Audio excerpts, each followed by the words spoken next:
Good evening all students. आपण आज इंग्रजी विषयाची 2021 ची प्रश्नपत्रिका आणि त्यातील काही महत्वाचे प्रश्न सोडवणार आहोत, ते बघणार आहोत.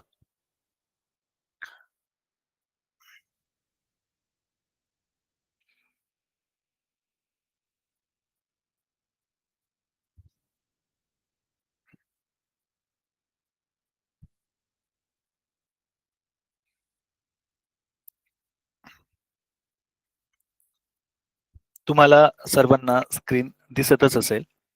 तर इंग्रजी विषयामध्ये सर्वप्रथम आपली व्होकॅब्युलरी चांगली असावी लागते. मी सर्वप्रथम माझा परिचय करून देतो थोडक्यात. माझं नाव अनमोल होन. मी सोमय्या विद्या मंदिर लक्ष्मीवाडी तालुका राहता या शाळेमध्ये शिक्षक म्हणून काम करतो. आपण सर्वजण मे महिन्यामध्ये भेटलो होतो इंग्रजीच्या काही तासिकांमध्ये आणि बुद्धिमत्तेच्या काही तासिकांमध्ये. तर आज आपण बघणार आहोत इंग्रजी विषयाची 2021 ची प्रश्नपत्रिका आणि त्यावरील काही प्रश्न उत्तर बघणार आहोत. तर व्यवस्थित तुम्ही लक्ष द्यायचं आहे. तुम्हाला सर्वप्रथम प्रश्न 1 आणि 3 साठी समोर एक उतारा दिसत असेल. त्या उतार्यावर तुम्हाला काही प्रश्न विचारले जातात. तर असा प्रश्न आल्यानंतर सर्वप्रथम तुम्हाला उतारा व्यवस्थित वाचून घ्यायचा असतो आणि मगच त्यावरची प्रश्न उत्तर आपल्याला बघायची असतात. तर आपण सर्वप्रथम उतारा व्यवस्थित वाचून घेऊया.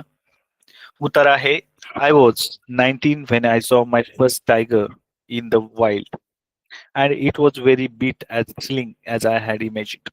म्हणजे प्रश्न याच्यावरती विचारले जाणार म्हणजे आपल्याला त्यातला प्रत्येक शब्द माहित असायला हवा की त्याने वयाच्या 19व्या वर्षी पहिल्यांदा वाघ पाहिला आणि कुठे पाहिला? वाईल्ड. वाईल्डचा अर्थ होतो जंगलात. And it was very every bit as sling म्हणजे तो जेवढा त्यांनी विचार केलेला होता तेवढंच रोमांचकारी होतं. थ्रिलिंगचा अर्थ होतो रोमांचकारी. I was in Kanha tiger reserve in Madhya प्रदेश. इथे तुम्हाला कुठे वाघ बघितला त्याचं लोकेशन दिलेलं आहे. It was Kanha tiger reserve in Madhya Pradesh. Seated on a young tame elephant that was barely 6 feet tall. त्यांनी सांगितलंय की कुठे बसलेला होता तो स्वतः ज्याने तो वाघ बघितला तो बसलेला होता टायगर इलेफंट वरती आणि तो इलेफंट किती उंच होता? बेअरली 6 फीट म्हणजे जास्तीत जास्त 6 फूट उंच होता. आणि तिथे सांगितलंय तो टेम इलेफंट होता. टेम म्हणजे पाळीव. तो जंगली नव्हता. तर तो पाळीव असा हत्ती होता. The elephant and its teenage mahout. आता हा महावत माहित असेल तुम्हाला, मराठीमध्ये त्याला महावत म्हणतात. टीनेज, तो पण टीनेज होता म्हणजे तो तुम्हाला माहित आहे 11 इयर पासून तर 20 इयरच्या मधला अगोदरचा जो व्यक्ती असतो त्याला टीनेजर म्हणतात. तर तोही फार मोठा नव्हता, तर तो होता टीनेजर. त्यानंतर पुढे त्यांनी सांगितलंय the elephant and its teenage mahout were being trained to track tigers. Tiger track करण्यासाठी त्याला प्रशिक्षित असा तो होता, त्याला प्रशिक्षण दिलेलं होतं. म्हणजे आपण सामान्य व्यक्ती जंगलात गेलो की लगेच आपल्याला टायगर शोधता येत नाही. तर त्याच्या पाऊल खुणा, पक्ष्यांचे आवाज यावरनं तो ट्रॅक करावा लागतो. तर त्याचं स्पेशल ट्रेनिंग त्या टीनेज महावतानं घेतलेलं होतं. I sat behind the boy mahout and hung on to a rope. मग त्यांनी काय केलेलं होतं? तो तिकडे मागे बसलेला होता त्या महावतच्या आणि एका रोपला किंवा दोरीला त्याने पकडलेलं होतं. Suddenly a site of cute tiger caught my I. एक क्यूट क्यूट म्हणजे गोजीरवाना दिसणारा एक वाघ त्याला दिसला आणि त्याच्या दृष्टीस तो पडला. There behind the narrow path sat a handsome young tiger. त्याच्या पाठीमागे त्या जो क्यूट टायगर होता, there behind a narrow path, त्याच्या मागे एक छोटीशी वाट होती आणि तिथे एक यंग टायगर या हँडसम. हँडसम कुणाला वापरतात? पुरुषांना शक्यतो हे विशेषण वापरलं जातं. For a heart stopping moment. Heart stopping म्हणजे जिथे आपली इतकी भीती वाटते की आपलं हृदय बंद पडेल की काय असं वाटतं. We looked each other with mutual surprise. कुणी एकमेकाकडे बघितलं विथ म्युच्युअल सरप्राईज, तर ते बघितलं वाघ आणि जो बघणारा व्यक्ती आहे 19 वर्षाचा त्याने. आता यावरती प्रश्न विचारलेले आहेत. याच पॅराग्राफ वरती प्रश्न विचारलेले असतात, त्यामुळं हा पॅराग्राफ वाचताना व्यवस्थित अंडरस्टँड करायचा असतो. त्याला कॉम्प्रिहेन्शन म्हणतात. तुमचं कॉम्प्रिहेन्शन व्यवस्थित असायला हवं. आता पहिला प्रश्न दिलाय त्यावरती. The writer saw his first tiger at the age of, काय पर्याय येईल आता तुम्ही टाका बरं उत्तर कमेंटमध्ये, कमेंट चालू असतील तर. काय उत्तर येईल? या ऑप्शन नंबर 3 राईट. मी तुम्हाला एक्सप्लेन करतानाच सांगितलंय की तो जो बघणारा व्यक्ती होता, रायटर आहे, तो 19 इयरचा होता.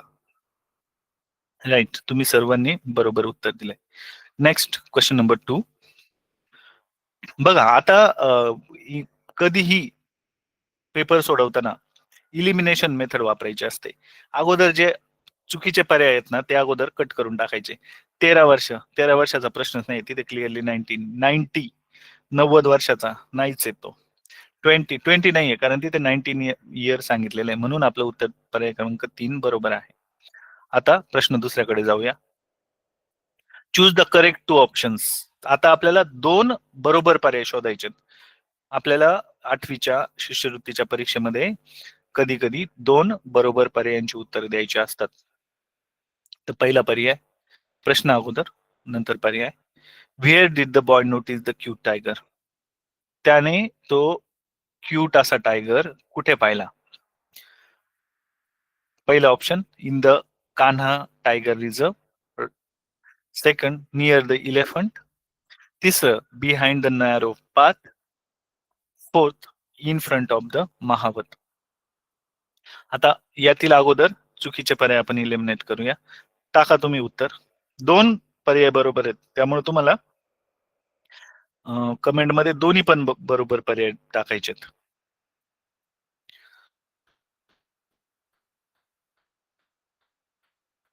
बघा बऱ्याच जणांचे पर्याय नंबर 1 आणि पर्याय नंबर 2 उत्तर येते. तर आपण नीट बघूयात आता. नीट बघा. त्यांनी सांगितलंय, sight of cute tiger caught my eye, there behind the narrow path. हे पहिलं उत्तर आहे.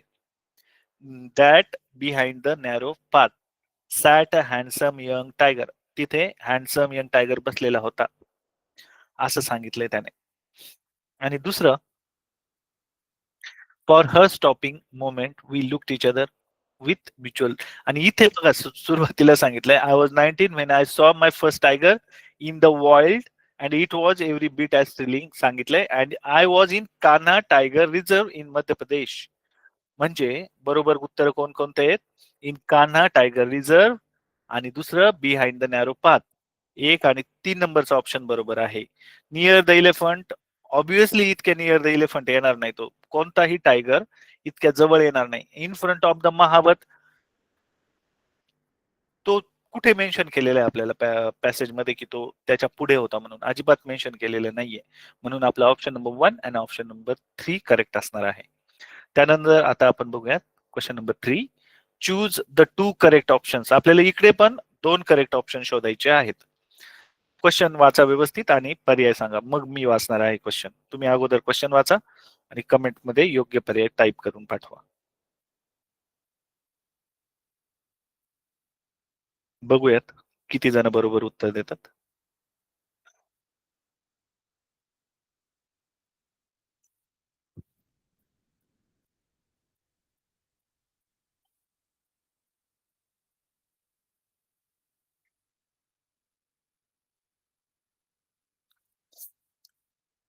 काही मुलांची उत्तरं पर्याय नंबर 2 आणि 4 येत आहेत.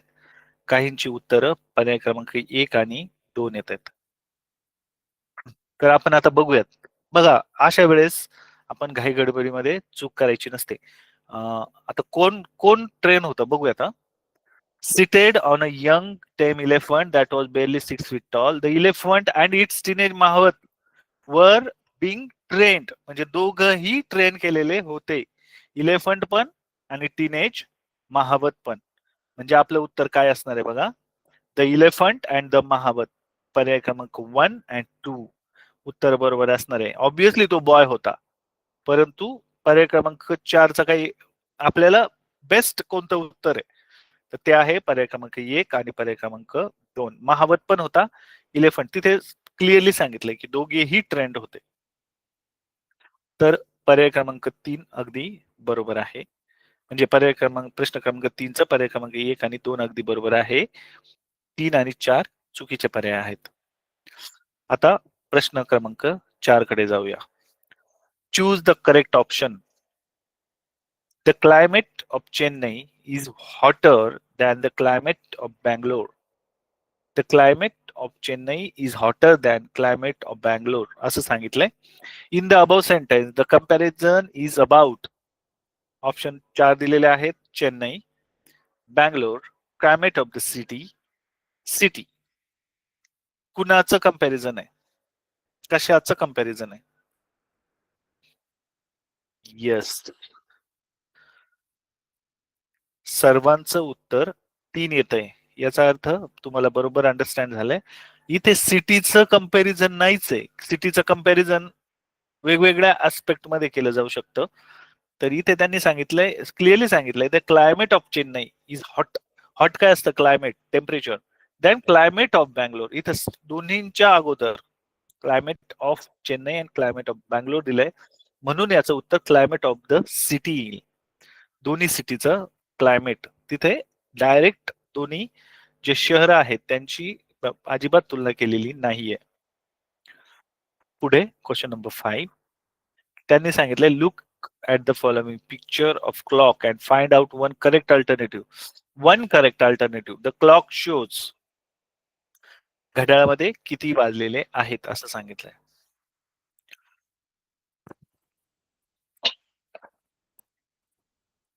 बघा, आपल्याला घड्याळात किती वाजलेले आहेत हे पाहण्यासाठी आपण अगोदर कशाकडे बघतो?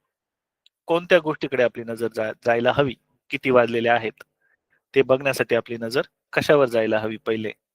तो ऑप्शन मध्ये तुम्ही कमेंट मध्ये टाका. 1:15 दिलेला आहे तुम्ही, पण आपल्याला असं एक्झॅक्ट टाइम, येस, तास काटा सांगितलंय, राईट. त्यालाच आवर हँड म्हणतात, आर हँड म्हणतात त्याला. अगोदर आर हँड कुठे आहे? 1च्या पुढे आहे. ऑब्व्हियसली 1च्या पुढे म्हणजे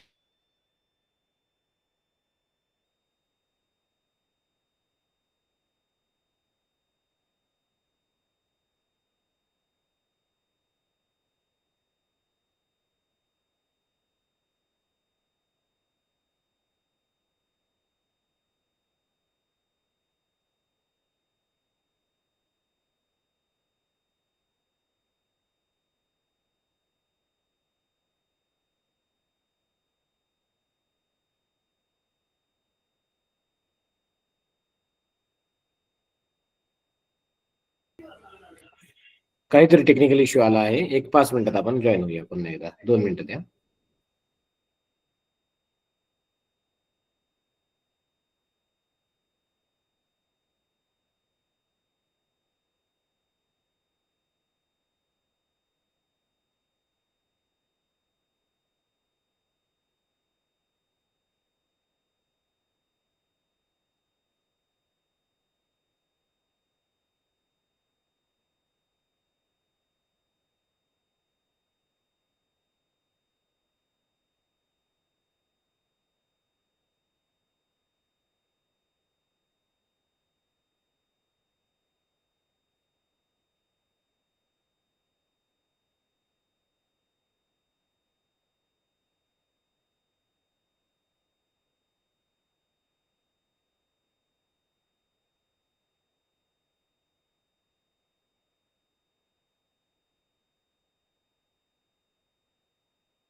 अमृत जरा नेटवर्कचा इश्यू झालेला आहे.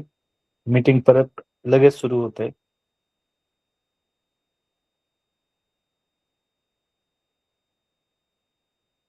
लगेच मीटिंग सुरू होते 2 मिनिटात. शेअरिंग पण होतंय. 2 मिनिट फक्त वेट करा.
Welcome back.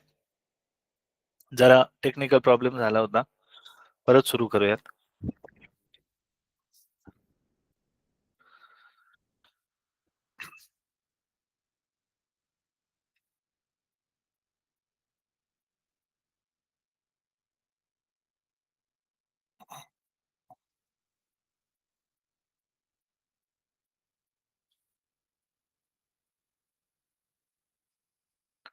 हां, तर आपण ह्या प्रश्नावरती होतो.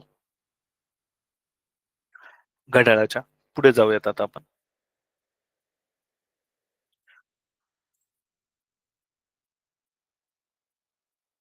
पुढचा प्रश्न आहे प्रश्न क्रमांक 6.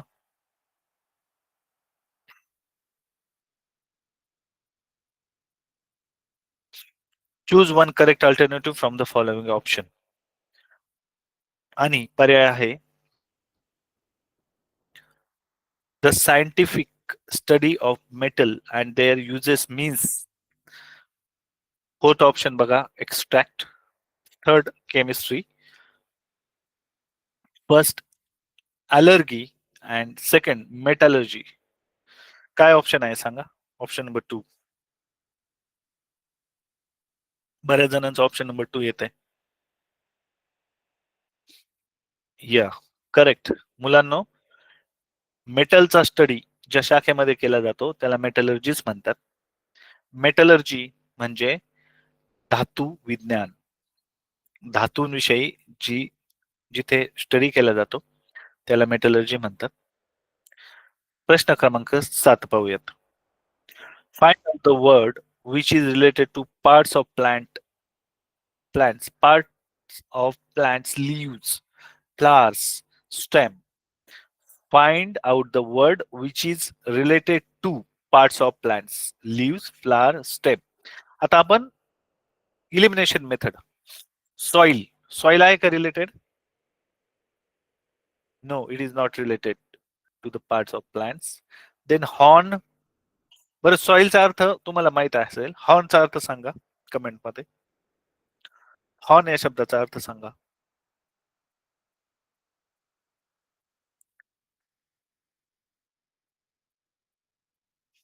फेदर.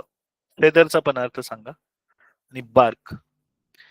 बघा, हॉर्नचा अर्थ होतो शिंगे. फेदरचा अर्थ होतो पंख. पंख, शिंगे, माती. हे ऑप्शन बरोबर नाहीयेत. बार्क. बार्क हा शब्द हा पार्ट ऑफ प्लांटशी रिलेटेड आहे. तर बार्कचा अर्थ कोण सांगू शकेल? खोड. यस, बरोबर, त्याला खोड म्हणतात. तर बार्क हे करेक्ट ऑप्शन आहे. तर आता ऑप्शन नंबर 8 कडे जाऊया. Read the following sentence and choose one correct alternative of the underline phrase. Underline phrase जी आहे तिचा आपल्याला अर्थ बघायचा आहे आता आणि त्याच्या ऐवजी आपल्याला त्याचा अल्टरनेटिव्ह ऑप्शन मधून शोधायचा आहे.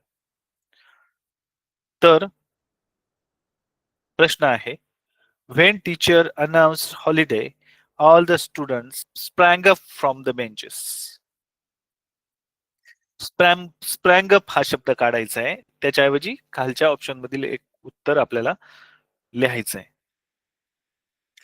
ऑप्शन नंबर 3 म्हणतात पोरं. बऱ्याच जणांचा ऑप्शन नंबर 3 आहे. पण मला सांगा, when teacher announced holiday, all the students sprang up from the benches. sprang up चा अर्थ होतो की ते मुलं उठले आणि त्यांनी जल्लोष केला. Return to the original place हे उत्तर नाहीये. रिटर्न टू द ओरिजिनल म्हणजे पुन्हा बसले, खाली बसले. पर्टिक्युलर सीझन हे तर काय रिलेटेडच वाटत नाही याच्यात. पर्टिक्युलर सीझन म्हणजे विशिष्ट विशिष्ट असा ऋतू. Cheerful cheerful from the benches हा शब्द बसतो का चफकल? तुम्ही ऑप्शन नंबर 3 सांगितलंय. चिअरफुल म्हणजे जल्लोष. Student cheerful from the benches नाही. क्विक एम हा शब्द आहे ना, हा बरोबर उत्तर असणार आहे, परंतु हा शब्द क्विकली मूव्ह असणार आहे. स्प्रँग अप ऐवजी क्विकली मूव्ह किंवा काहीतरी. म्हणून माझ्या समजुतीप्रमाणे याचं उत्तर 1, 3 किंवा 4 असू शकत नाही. याचं उत्तर असेल तर ऑप्शन नंबर 2. परंतु नुसता क्विक एम असा कोणतीही फ्रेज इंटरनेटवरती पण शोधून बघितली, डिक्शनरी मध्ये पण शोधून बघितली, तर ती सापडत नाहीये. तर तरी पण त्याचं बरोबर जास्त जवळचं उत्तर हे ऑप्शन नंबर 2 आहे. ग्रॅमॅटिकली उरलेले जे उत्तर आहेत ते तिथे बसतच नाहीत. तो शब्द काढला तरी का हे शब्द रिप्लेस होतच नाहीत. म्हणून याचं उत्तर ऑप्शन नंबर 2 आहे. पुढे जाऊयात आता 9 कडे. इथे आपल्याला एक फ्लो चार्ट दिलेला आहे. फ्लो चार्ट दिलेला आहे. Read the following responses in the following web. Choose the correct alternative. आपल्याला सांगितलंय त्यांनी की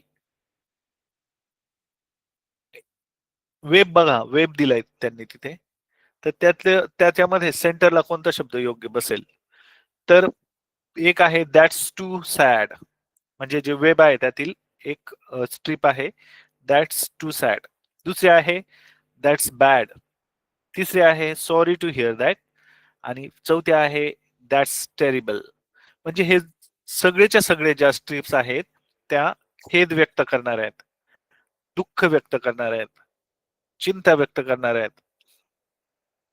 ती गुड न्यूज जे ऑप्शन नंबर 1 आहे ते असू शकत नाही, कारण हे गुड न्यूजच्या रिलेटेड अजिबात नाहीयेत. अपील टू सेव्ह वॉटर, पाणी वाचवा, काय संबंध नाहीयेत त्याचा पाणी वाचवण्याशी.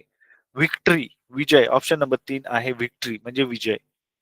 त्याचा पण काही संबंध नाहीये ह्या तिन्ही स्ट्रीपशी. आणि म्हणून आपलं उत्तर पर्याय क्रमांक 4 जे आहे बॅड न्यूज. म्हणजे एखादी दुःखद अशी घटना आपण ऐकली की यापैकी एक एक्सप्रेशन आपल्या तोंडून येतं. अरे that's too sad, that's bad, sorry to hear that, अशा पद्धतीने. म्हणून आपलं ऑप्शन नंबर 4 बरोबर आहे. पुढे question number 10. Choose one correct alternative. नीट बघा मुलांनो. तुम्ही पटापट आता कोणत्याचं उत्तर पर्याय क्रमांक 4 टाकताय? मला ऑप्शन नंबर क्वेश्चन नंबर 10 पाहिजे.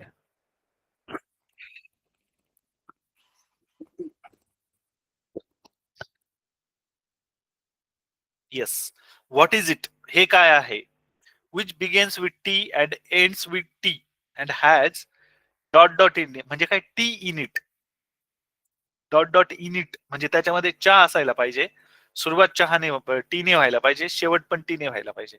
मग टाइम मध्ये सुरुवात आणि शेवट टीने होतो का? अजिबात होत नाही.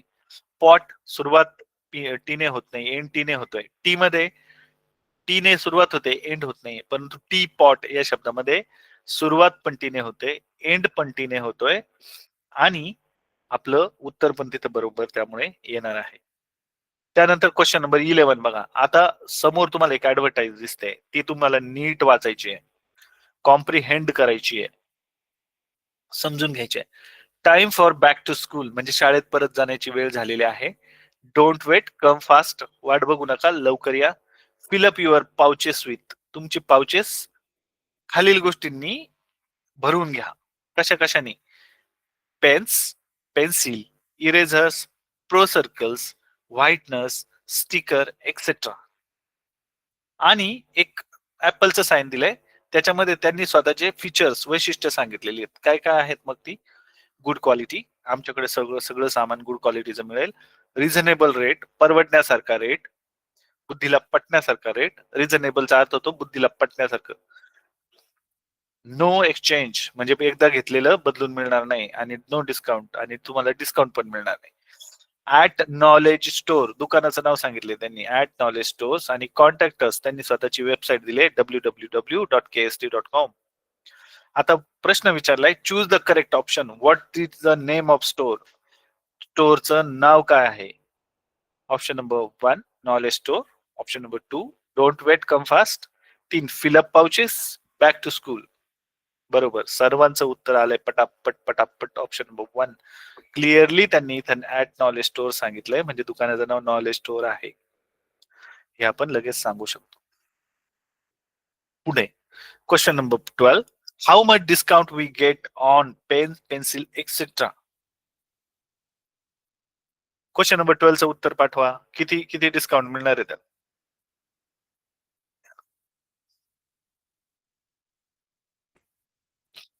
यस, तुमचं उत्तर बरोबर आहे. तुम्ही पर्याय क्रमांक 3 उत्तर देताय आणि ते उत्तर बरोबर आहे. त्यांनी सांगितलंय पहिलं 10%, 20%, 50%. नाही, त्यांनी क्लिअरली सांगितलंय नो डिस्काउंट. इथे ऑप्शन नंबर 4 मध्ये सांगितलंय. इथे ऍपलच्या ह्याच्यामध्ये त्यांनी 4 नंबर याच्यामध्ये सांगितलंय क्लिअरली नो डिस्काउंट. एकही रुपया तुम्हाला डिस्काउंट मिळणार नाही. म्हणून आपलं उत्तर आहे नो डिस्काउंट. त्यानंतर question number 13. Choose one correct alternative. एक योग्य पर्याय निवडा. Find out the object and its colour from the grid. तुम्हाला एक ग्रीड दिली, जाळी दिली. ग्रीड म्हणजे जाळी. त्या जाळीमध्ये काही अक्षर आहेत आणि तुम्हाला ते फळ पण शोधायचंय आणि त्याचा रंग पण शोधायचा आहे. ऑब्जेक्ट म्हणजे वस्तू. तर पहिला आहे ऍपल आणि रेड, मँगो आणि yellow, pear and green, chilli and green. आता ग्रीन, ग्रीन हा शब्दातला जी दिसतोय का रे इथं कुठे? Red, all, EPA, PPM, PAC, याच्यामध्ये ग्रीन तर कुठे शब्द दिसतच नाहीये. येल्लोचा वाय पण दिसत नाहीये कुठे. मँगो एम आहे, परंतु MANGO दिसत नाहीये, म्हणजे मँगो तर दिसतच नाहीये. परंतु ऍपलचा आहे, ए आहे, डबल पी आहे, एल आहे, ई आहे, ऍपल आहे. आणि RED रेड पण आहे बघा. RED चा रेड शेवटच्या रो मध्ये रेड शब्द दिसतोय, म्हणजे आपलं उत्तर ऍपल आणि रेड असणार आहे. आता क्वेश्चन नंबर 14 नीट वाचा आणि मला चुकीचं सांगा. कोणती पेअर, जोडी चुकीची आहे? आता त्यांनी टाइम ऑफ द डे सांगितलाय आणि त्यापैकी कोणती चुकीची जोडी येते विचारलंय.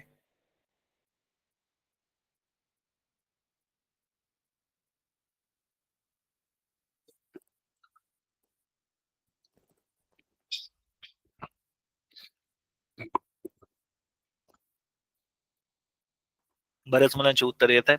तिथे आकडे दिलेत 1 2 3 4 आणि मग पेअर दिलेले आहेत. 1च्या खाली मॉर्निंग फ्रेश, 2च्या खाली आफ्टरनून ब्राईट, 3च्या खाली इव्हिनिंग टायनी आणि 4च्या खाली नाईट व्हाईट.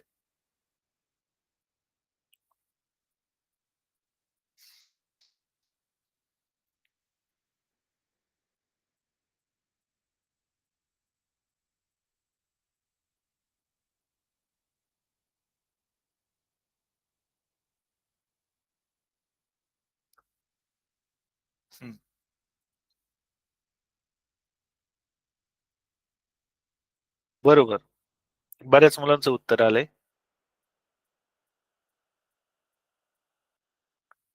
बऱ्याच मुलांचं उत्तर आलंय ऑप्शन नंबर 1. तर मुलांनो, मॉर्निंग आणि फ्रेश हे जे 1 नंबरचं आहे, मॉर्निंग फ्रेश असते, सकाळ एकदम फ्रेश असते, ताजीतवानी असते. ही जोडी बरोबर आहे. आफ्टरनून ब्राईट, लख्ख प्रकाश पडलेला असतो, प्रखर. म्हणून दुपार ही ब्राईट आहे असं आपण म्हणू शकतो. आता उरले दोन उत्तर, इव्हनिंग आणि टायनी, नाईट अँड व्हाईट. आता इव्हनिंग टायनी, आता छोटी संध्याकाळ असते. आपण समजू शकतो की या दोन प्रहरांच्या मानाने संध्याकाळ थोडी छोटी असते, परंतु नाईट आणि व्हाईटचा काहीच संबंध नाहीये. नाईट ब्लॅक असते, व्हाईट असूच शकत नाही. म्हणून आपण पहिले दोन तर अगदी एकदम योग्य आहेत. तिसरं थोडस असू शकतं, म्हणजे डाऊटफुल म्हणता येईल त्याला, की टायनी हा इव्हनिंगशी एकदम परफेक्टली मॅच होत नाही. पण नाईट आणि व्हाईट तर अजिबात मॅच होत नाही. तो फक्त राईम होतोय त्याच्याबरोबर, परंतु तो पण प्रोनाउन्सिएशनने, स्पेलिंगने नाही राईम होते. जसं टॉय बॉय तुम्ही म्हणता की शेवटचे दोन अक्षर सारखे आहेत, अशा पद्धतीने ते नाहीये. तर याचं उत्तर पर्याय क्रमांक 1, 4 हेच बरोबर आहे. आता क्वेश्चन नंबर 15 बघूयात. Choose one correct alternative for the underline word. तुम्हाला अंडरलाईन वर्डचा अल्टरनेटिव्ह शोधायचा आहे. आता it was a good advice. आता हा जो ऍडव्हाइस आहे तो शब्द नीट बघा, त्याला काय म्हणता येईल. आता तुम्हाला चार ऑप्शन दिलेत, तर चारही ऑप्शन पैकी काय काय मुलं म्हणतायत नाही.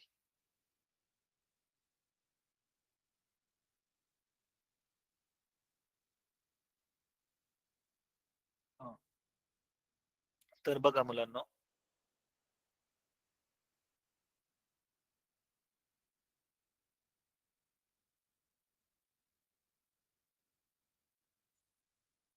हो, बरोबर 8:30ला क्लास बंद होणार आहे. 8 वाजलेले आहेत, अजून अर्धा तास बाकी आहे.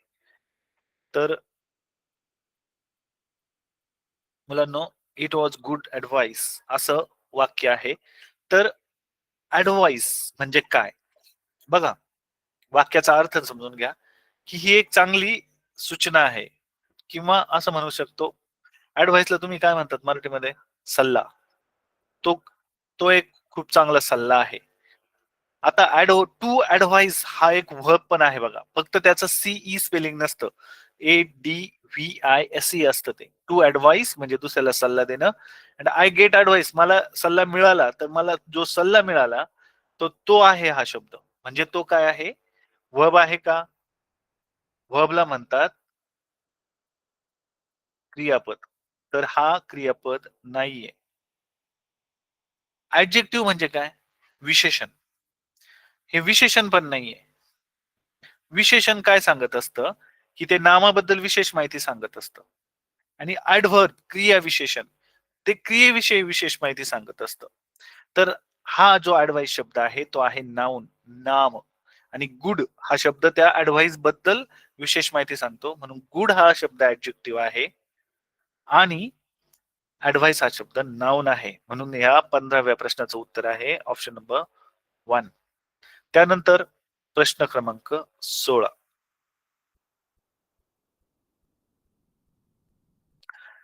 प्रश्न क्रमांक 16, चूज द अल्टरनेटिव्ह म्हणजे योग्य पर्याय निवडा. Which word is wrongly used in the following question. Do she recognise her childhood friend. पूर्ण वाक्यांचं निरीक्षण करा आणि त्यातल्या योग्य पर्यायाची मला कमेंट करा. बऱ्याच जणांचं उत्तर पर्याय क्रमांक 3 आलंय, पण मला का आलंय सांगाल का तुम्ही? मग जर तिथे पर्याय क्रमांक 3 हा चुकीचा शब्द आहे, तर योग्य शब्द कोणता असायला हवा?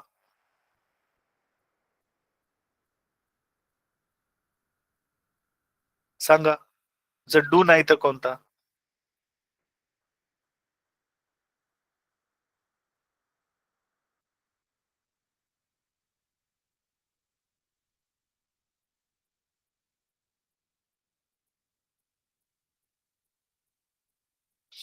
आता बऱ्याच मुलांनी कॅन उत्तर सांगितलंय. तर कॅन उत्तर माहित आहे. ते उत्तर बरोबर असू शकत नाही. कारण आपल्याला बघायचंय, की शी हा शब्द आलाय. She is the third person singular. त्या थर्ड पर्सन सिंग्युलर या शब्दाच्या साठी आपल्याला डू ऐवजी डज वापरावा लागतो. म्हणजे चुकीचं उत्तर म्हणजे चुकीचा शब्द डूच आहे, पण तुम्ही जे उत्तर दिले कॅन शी रेकग्नाइज ते पण बरोबर होईल. पण इथे डज शी रेकग्नाइज येईल. म्हणजे ती ओळखते का? आणि तुम्ही जर कॅन वापरला तर त्याचा अर्थ होतो ओळखू शकते का? तर तुम्हाला डज हे इथे पर्याय पाहिजे होता, परंतु तो डू आलेला आहे. म्हणून ऑप्शन नंबर 3 चुकीचा आहे. म्हणजे आपलं उत्तर ऑप्शन नंबर 3 आहे आणि डू हा शब्द चुकीचा आहे. आपल्याला इकडे उत्तर पत्रिकेमध्ये 3 नंबरचाच पर्याय कारण त्यांनी रॉंगली युज्ड वर्ड विचारलेला आहे. त्यानंतर पुढे पाहूया. पर्याय क्रमांक 17 प्रश्न क्रमांक 17 मुलांनो थोड्याच वेळात आता फक्त थोडेच प्रश्न राहिलेले आहेत. थोड्याच वेळात आपली मीटिंग संपणार आहे. त्यामुळे कमेंटमध्ये उगाचच ते कधी मीटिंग ऑफ होणार वगैरे वगैरे या गोष्टी विचारत बसू नका. त्याऐवजी इकडे फोकस करा. आता आपण पटपट मीटिंग संपूया. Read the following sentence and find out the type of sentences. Choose one correct answer. त्यांनी सांगितलंय की सांचो पांझा सेड. सांचो पांझा काय म्हणाला? God bless me. तर हे कोणत्या प्रकारचं? मी जेव्हा मे महिन्यामध्ये घेतलं होतं तेव्हा मी सर्व टाईपची सेंटेन्सेस शिकवली होती. तर मी तुम्हाला सांगितलं होतं की जिथे एक्सक्लेमेटरी मार्क आहे ते वाक्य एक्सक्लेमेटरी सेंटेन्स असतं आणि इथे ऑब्व्हियसली तुम्हाला विजिबल आहे तो मार्क. त्यामुळे तुम्ही म्हणू शकता की हे वाक्य एक्सक्लेमेटरी सेंटेन्स आहे. त्यानंतर choose the correct alternative to complete the sentences. तुम्हाला योग्य पर्याय निवडायचा आहे. काय? Sakshi and her friends have lot of homework to complete. So they dot dot not come to party. Sakshi आणि तिचे मित्र मैत्रिणी हॅव लॉट ऑफ होमवर्क. त्यांना खूप होमवर्क होता. होमवर्क पूर्ण करायचा होता. तो तर ते पार्टीला आले नाहीत. तिथे तुम्ही कोणता शब्द वापराल? Might, need, may, do.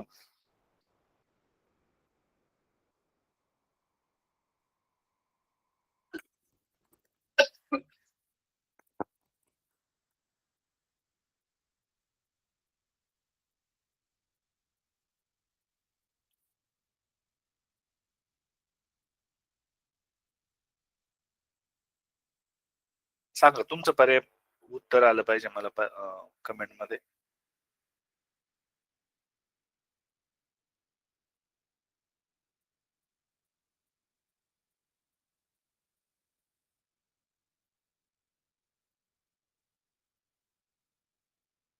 सांगा पटकन.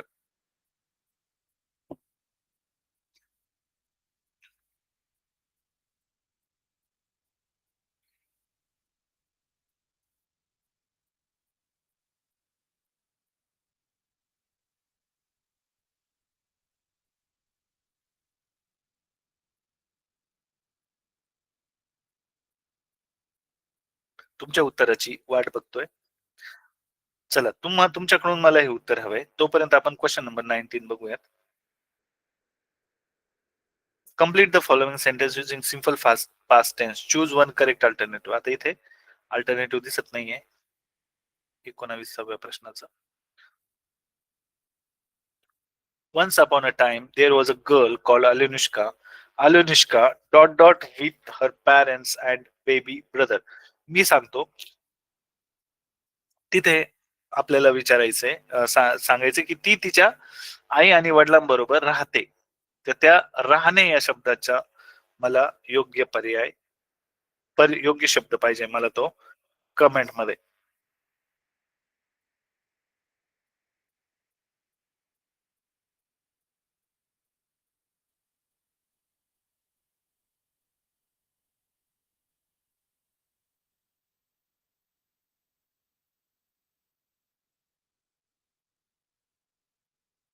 सांगा कोणता शब्द येईल?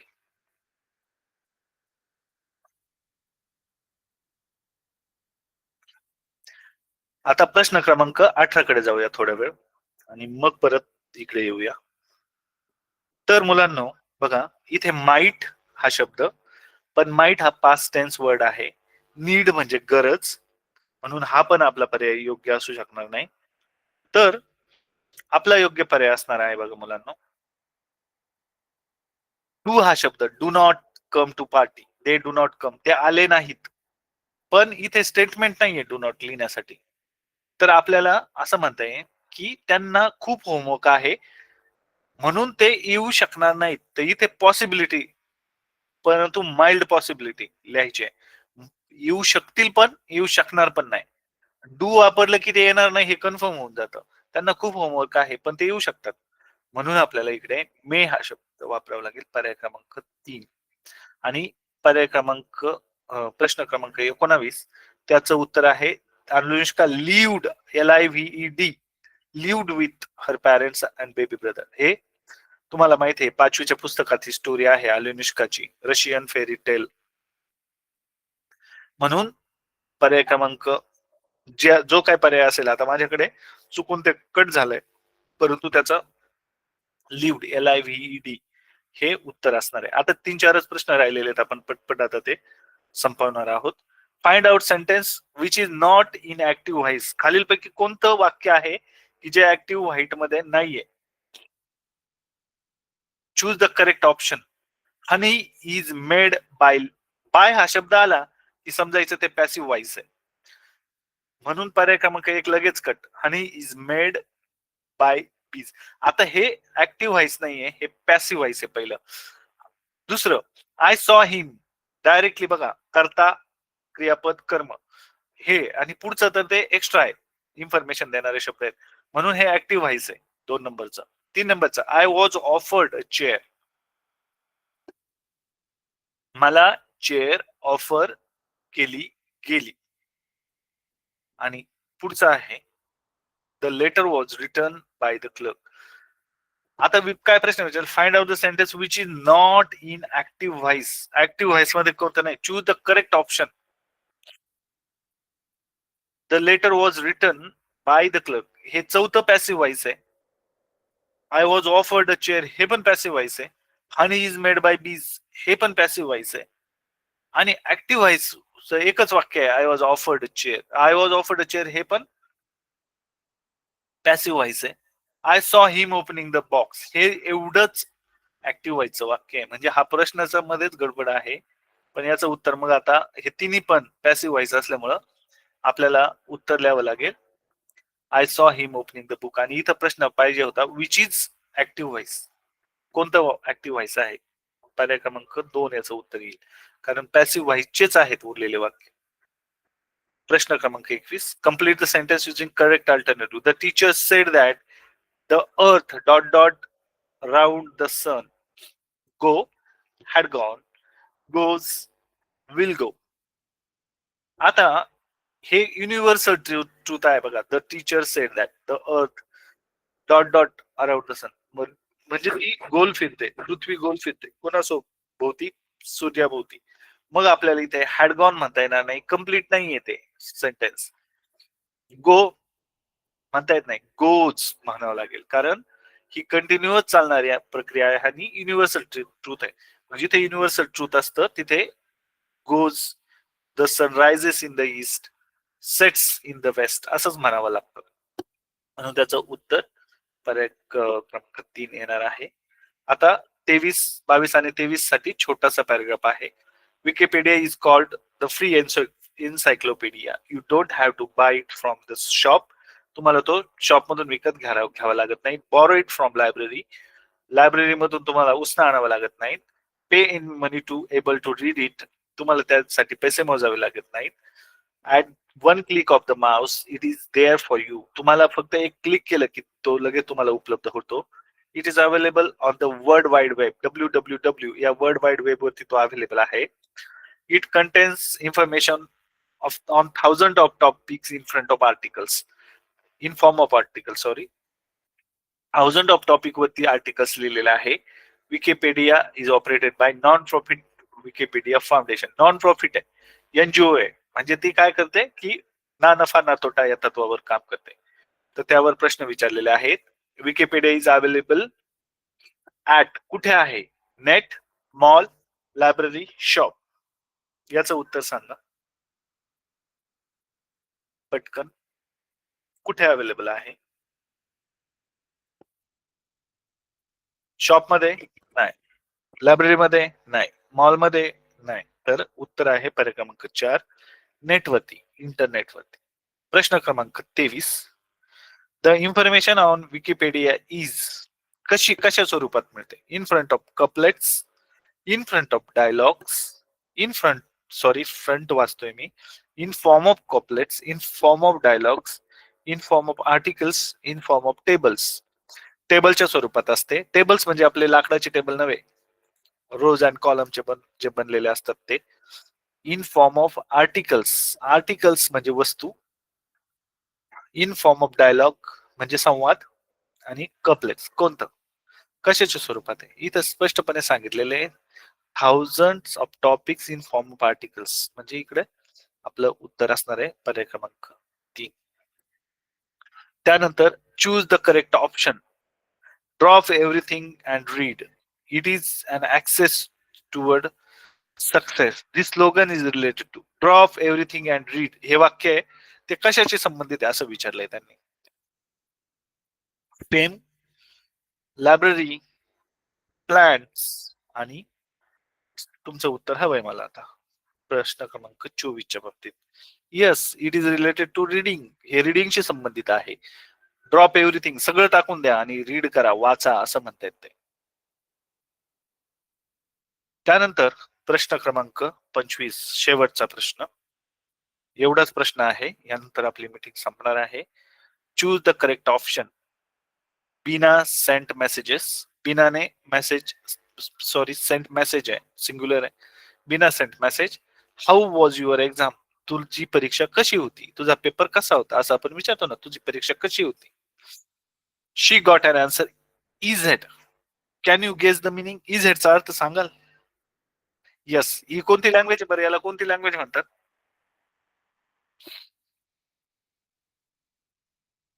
असॅप लिहितो आपण, ASAP, as early as possible. LOL लिहितो, लाफिंग आउट लाऊड.